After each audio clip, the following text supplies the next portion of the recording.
నుంచి మేడిగడ్డకు స్థలం మార్చినప్పుడు మంత్రి ఎవరు? ప్రాజెక్టులు డిసైడ్ చేసినప్పుడు మంత్రి ఎవరు? అన్ని మీటింగ్లు టెక్నికల్ ఇష్యూస్ చూసుకోవాల్సింది ఎవరు?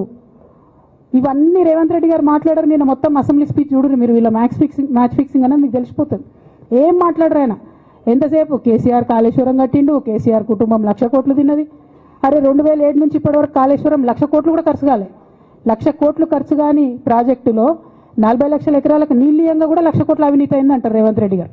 దాన్ని మళ్ళీ ఓన్లీ కేసీఆర్ గారి గురించి చెప్తారు, హరీష్ రావు గారి గురించి మాట్లాడరు. ఎందుకంటే ఇంటర్నల్ అండర్స్టాండింగ్ ఉంది వీళ్ళిద్దరికి.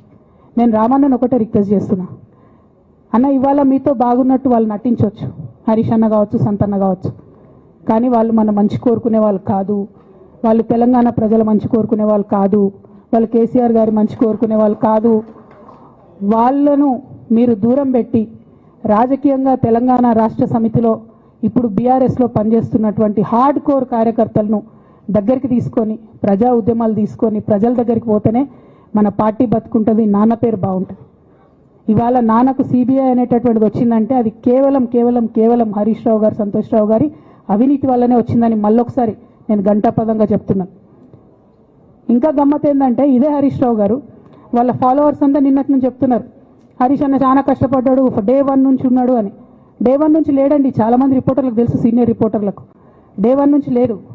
పెద్దసారు టీడీపీ నుంచి బయటకు వస్తుంటే మామయ్య మనకెందుకు, డిప్యూటీ సీఎం మనం ఎందుకు రాజీనామా చేయాలి, ఈ ఉద్యమం ఏమవుతుందో, ఈ పార్టీ ఏమవుతుందో మనకు రిస్క్ ఎందుకని ఆనాడు ఈనాడు పేపర్లో వచ్చింది.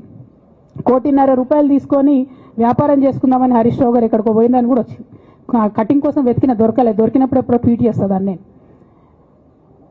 బీఆర్ఎస్ పార్టీ ఆనాడు టీఆర్ఎస్ పార్టీ పెట్టినాక 9-10 నెలల తర్వాత వచ్చింది హరీష్ రావు గారు. డే 1 నుంచి లేరు. నమ్మకం లేకుండా ఆయన పార్టీ నిలబడుతుందో ఉంటుందో పోతుందో అని. ఓకే అయిపోయింది. రాగానే సారు పెద్ద హృదయం కాబట్టి క్షమించిరు, దగ్గర తీసుకున్నారు, ఎమ్మెల్యే కాకముందే మంత్రి ఇచ్చిర్రు, అన్ని రకాలుగా ఆదరించిరు, అన్నీ చేసిండ్రు. ఎప్పుడైతే పార్టీకి ఒక్క క్షణం చెడ్డ పేరు వచ్చిందో ఎక్కడ పోయిండండి నేను చక్కగా పోయి వైఎస్ రాజశేఖర రెడ్డిని కలవలే? మీ అందరికి గుర్తులేదు ఆ ఫోటో? సీనియర్ నాయకులందరికీ బాగా మాట్లాడతారు, అన్ని దగ్గర ఉన్నా, నేనే ఉన్నా, నేను ఎక్కడ లేను. నిన్న పాపం చాలా మంది ఈ కొత్త సోషల్ మీడియా పిల్లలు ఉన్నట్టు వాళ్ళకి హిస్టరీ తెలియదు అనుకుంటా, అందుకే చెప్తున్నా ఇవాళ.